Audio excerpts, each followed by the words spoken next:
from the campus of the University of Nebraska at Omaha. Consider This, a program of issues and information behind today's news.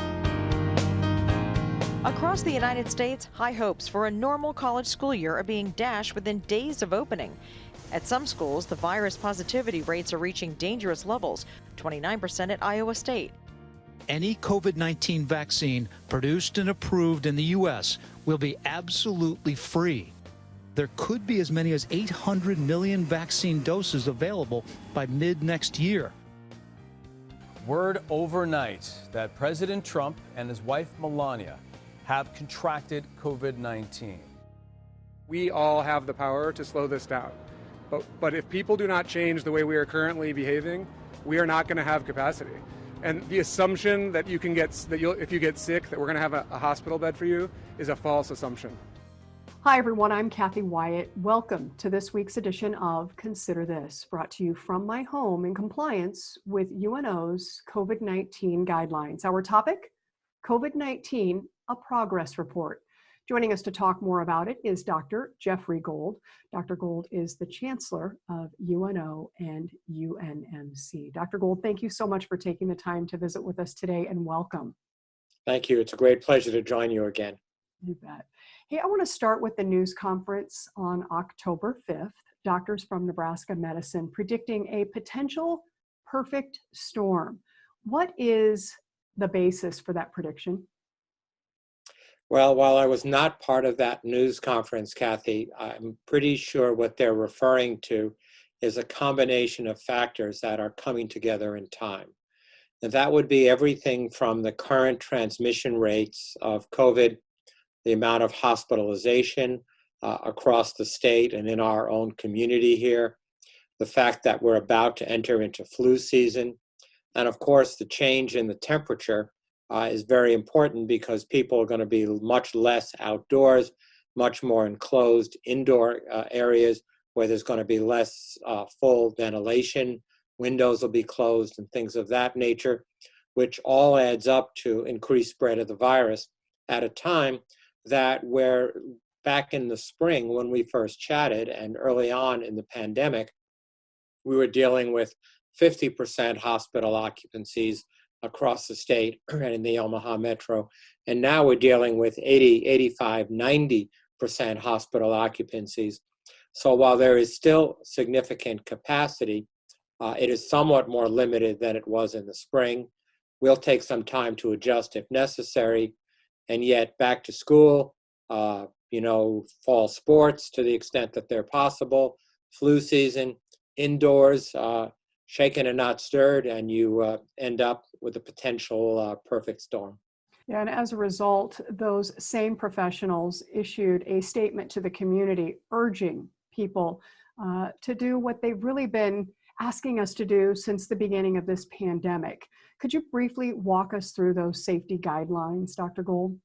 Yeah, so they're very simple. They're the same so-called NPIs or non-pharmacologic interventions that we've been talking about since before the first patient ever arrived from Wuhan City in China, which is, of course, to social distancing, or what I like to call physical distancing, which is, I would say, a minimum of 6 feet. And if you can do 8, better. If you can do 10, even better than that. And Zoom, as much as I dislike it for a lot of reasons, it certainly is the safest way to have a meeting with somebody.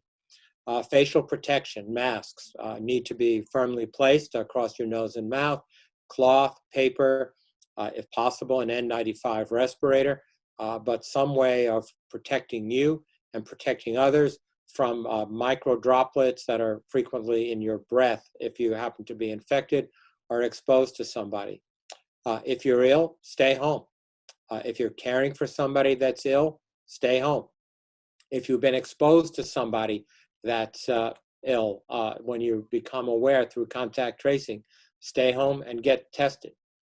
Certainly hand washing, surface cleansing, all of those things are absolutely critical in preventing the spread. And we know for an absolute scientific fact that when taken together, all of those things work. Okay.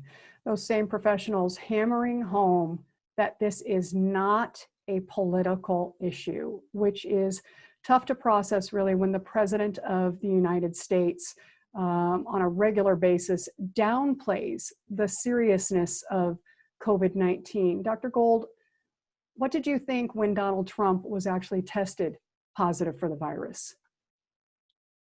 I had a lot of emotions and thoughts about it, but I would say the most important one is the message to the rest of the, and of course, his health and Melania's health are, you know, critically important to our nation.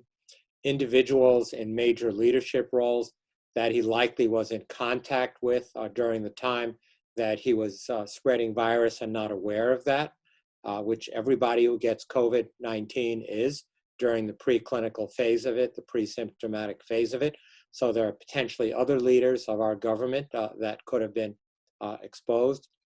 And then what I considered a very powerful message to the rest of our nation and to the rest of the world, because there are probably no human being alive that could have been better protected in terms of site testing, in terms of the use of personal protective equipment around him, in terms of who has access to him and things of that nature.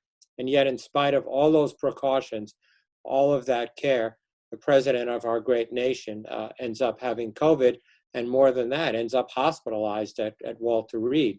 And, you know, we can unpack that a bit as well. But it just tells you, and it tells me, as many precautions as I take and others, that we just have to be super vigilant these days until we get a successful vaccine and can get the herd immunity that we need to stop the transmission of this disease.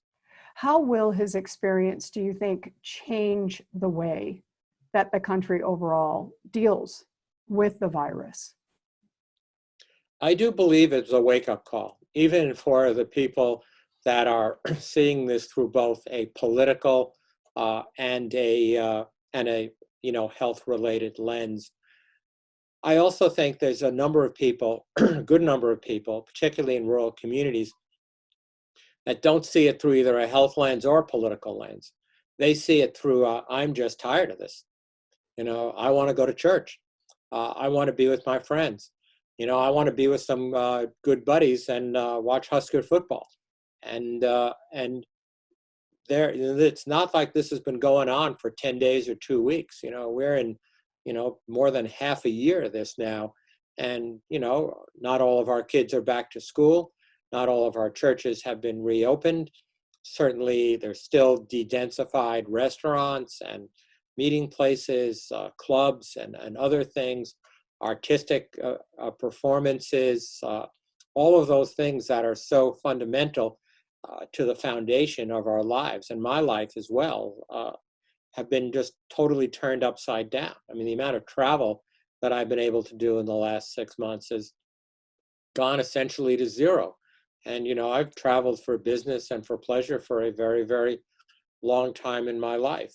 And so I think it's just a combination of those events. But to come back to your question, Kathy, I think the president's experiences, the experiences of many of those in the White House that we've been made aware of, is just a wake-up call to say, we're not through this. We need to stay vigilant. We need to get focused on those non-pharmacologic interventions, and let's hold on tight until we get through this. Okay, thank you. Dr. Gold, let's talk about treatments, starting with the drugs that the president was given.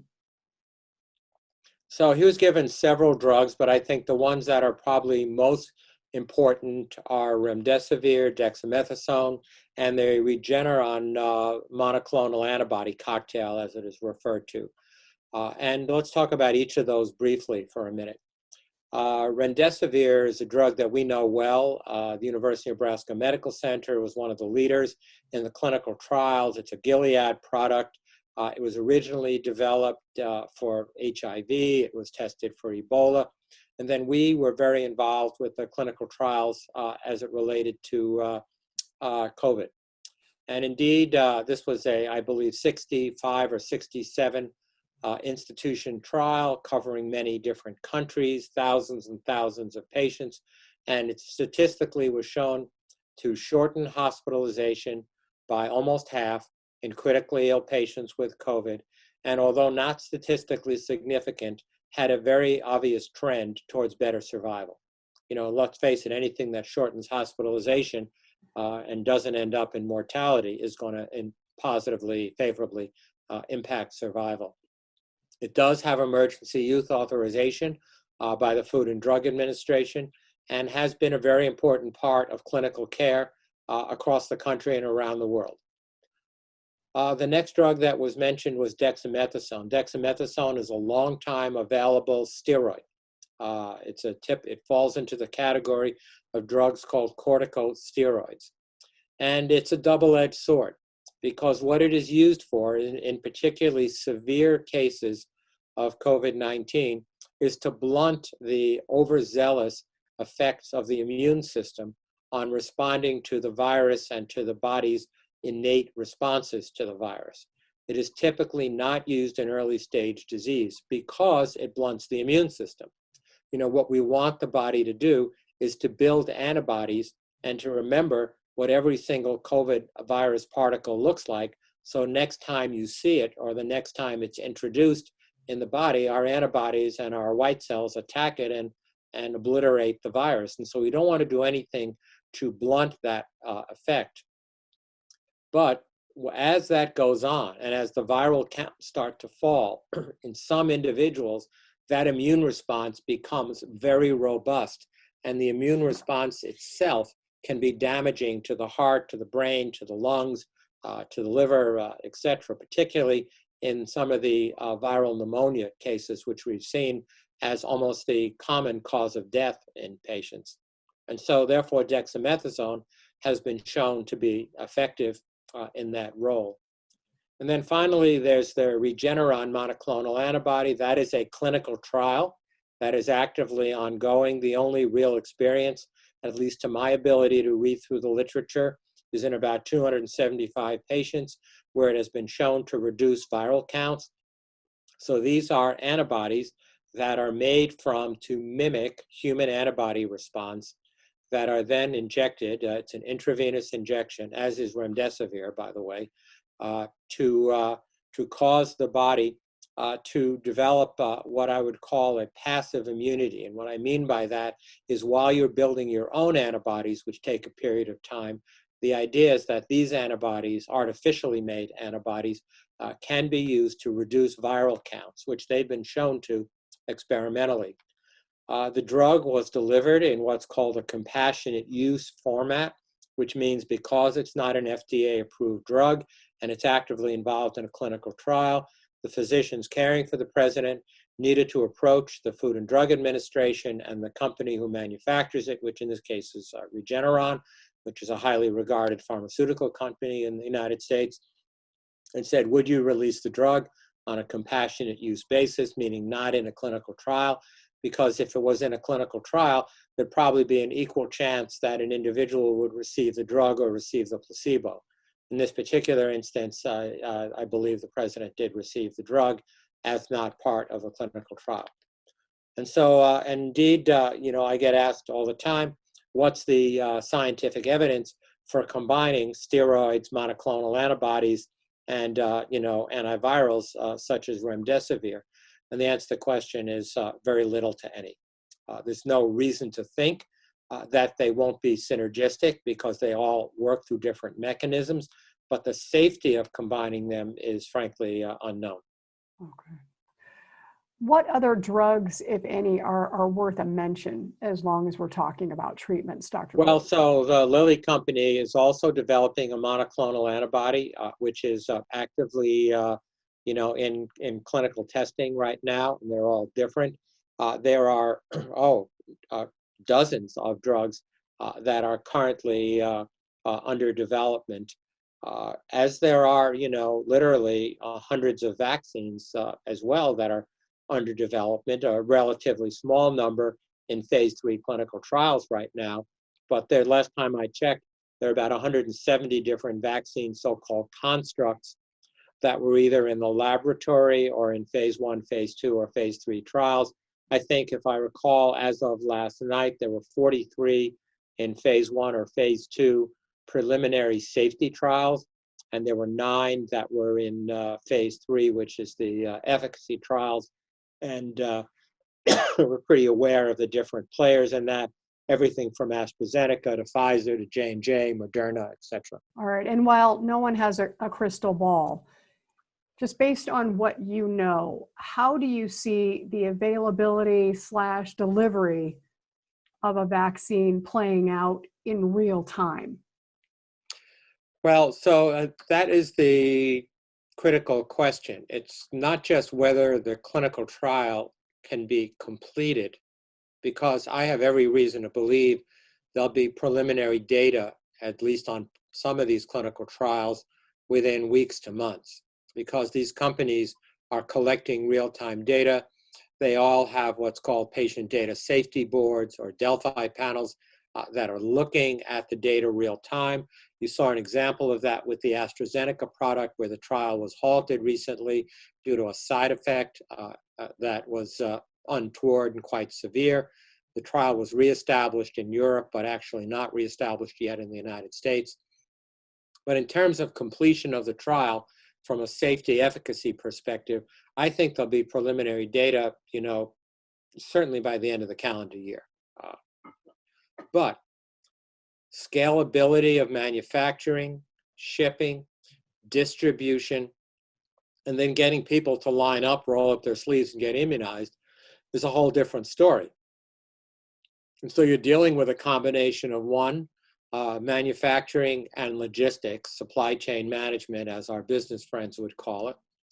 And then you're also dealing with, frankly, the willingness of the American people to line up and get their immunization. And again, we talked earlier about the balance between science and the political lens. I think there's been so much back and forth between who's calling the shots on this, what's the role of the CDC, what's the role of the FDA, how much or how little influence does the White House have in this, what's the political spin on it, particularly as it's no secret to anybody, we're in the middle of a very highly contested election year. And all of those things together produce, sorry to say, the perfect storm. And indeed will probably engender a degree of skepticism. But as I look at it, I don't think it's an all or none phenomenon.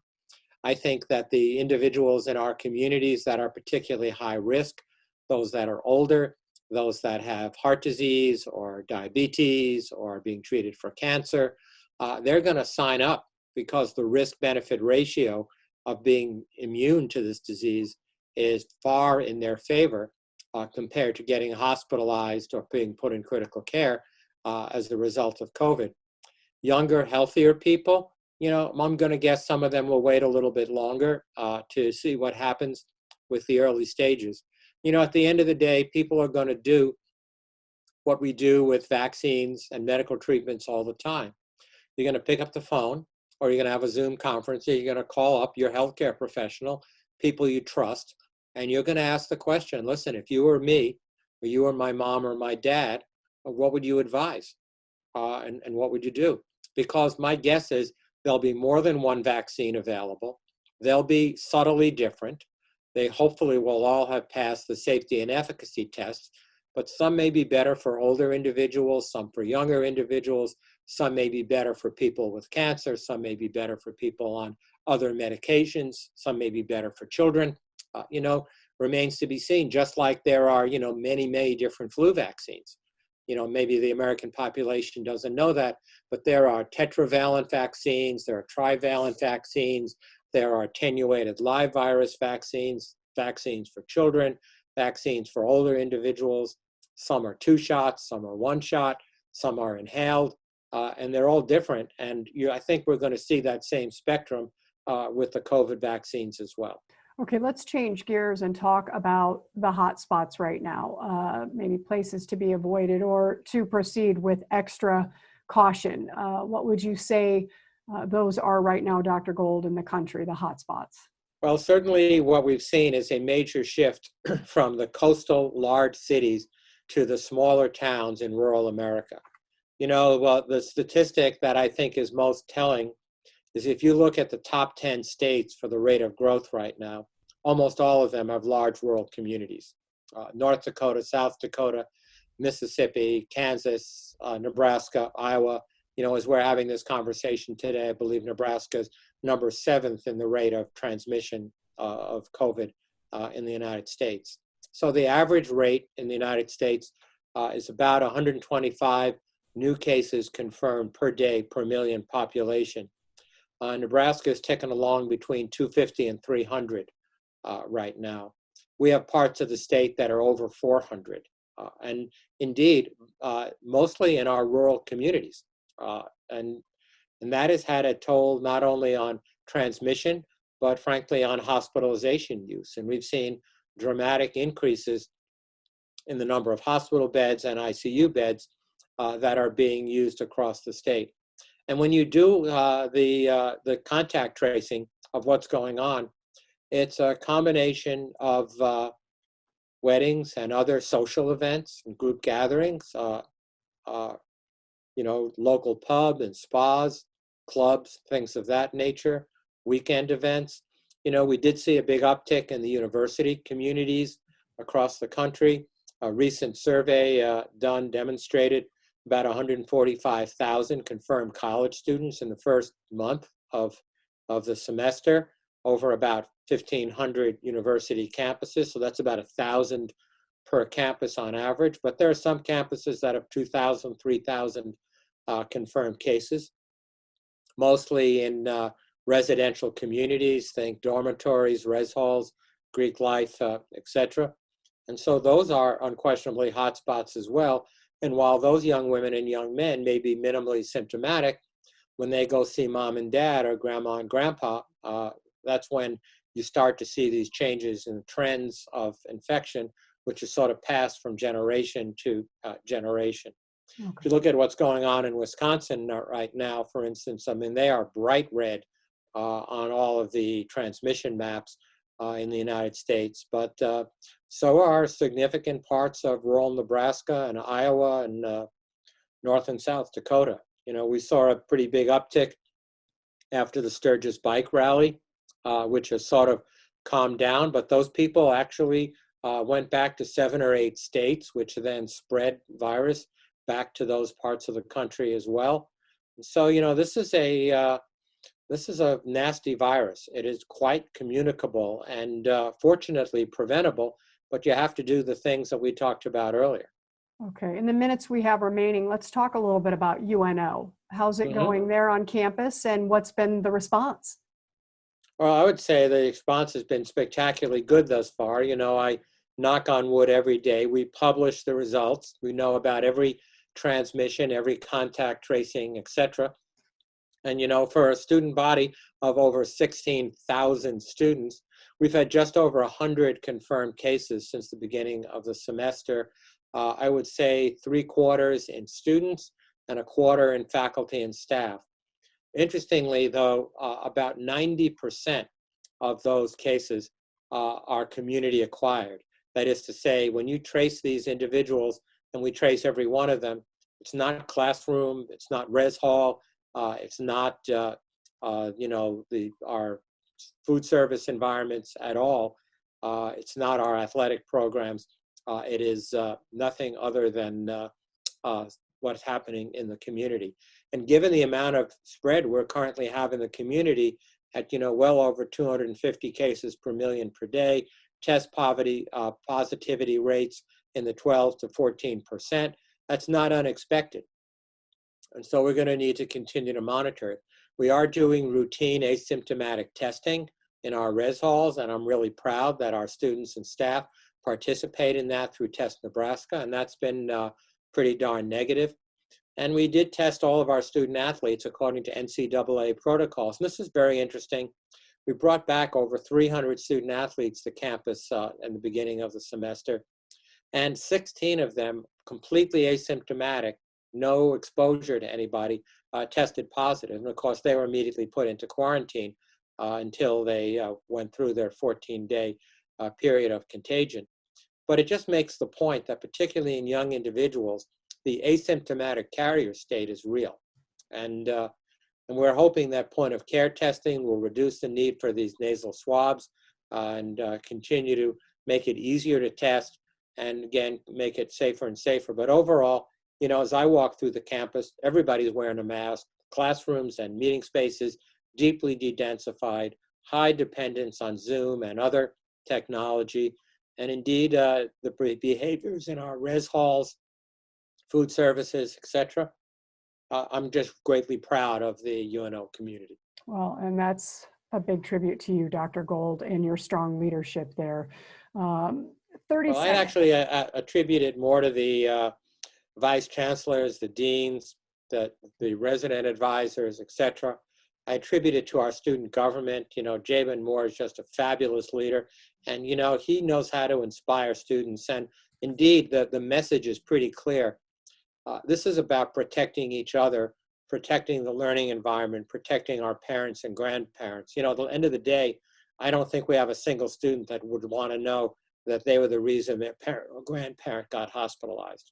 Right. Dr. Gold, I want to thank you so much for sharing your time and your expertise with us today. And I want to thank everybody for watching. For those folks wanting to know more about COVID-19 and to stay on top of things, we have a graphic. You can go to cdc.gov, pharma.org, dhhs.ne.gov, or nebraskamed.com. As we close, a look at scenes from the Elkhorn Crossing Recreation Area is seen through the lens of R.C. Miller, a junior at UNO. We'll see you next week.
Consider This is an issues and information program produced by UNO Television.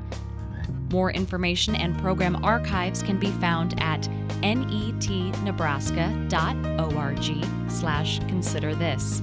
If you'd like to share your comments about this program, call UNO Television at 402-554-2516 during regular business hours, or send an email to cwyatt@unomaha.edu.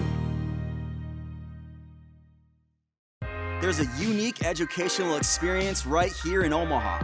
With access to top-rated programs, in-demand degrees, and a worldwide community of graduates, UNO prepares students for life, wherever it may lead.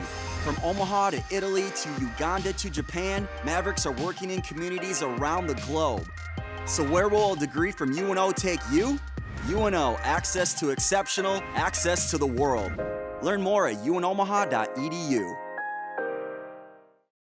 Hi everyone, I'm Kathy Wyatt. Welcome to the first edition, the 5th edition, 9th edition, the 13th edition of a special weekly series on Consider This, COVID-19. Like most Americans, no idea that we would be entering into a pandemic in 2020. There are an awful lot of people who are infected that don't know it. I just knew that it wasn't the normal cold or flu that I've ever experienced in my life. What my shift is like at the hospital, then you would understand that this is very, very real. It impacts us in the work environments that we all work in, but it also is in the community. We don't have treatments, we don't have vaccine, so we need to have behavior change. Parents, I really have tremendous appreciation for all the things that parents have been asked to take on as a result of this pandemic. It's been a challenging time for some students and families and teachers alike. This virus is not going to go away, not in any time soon.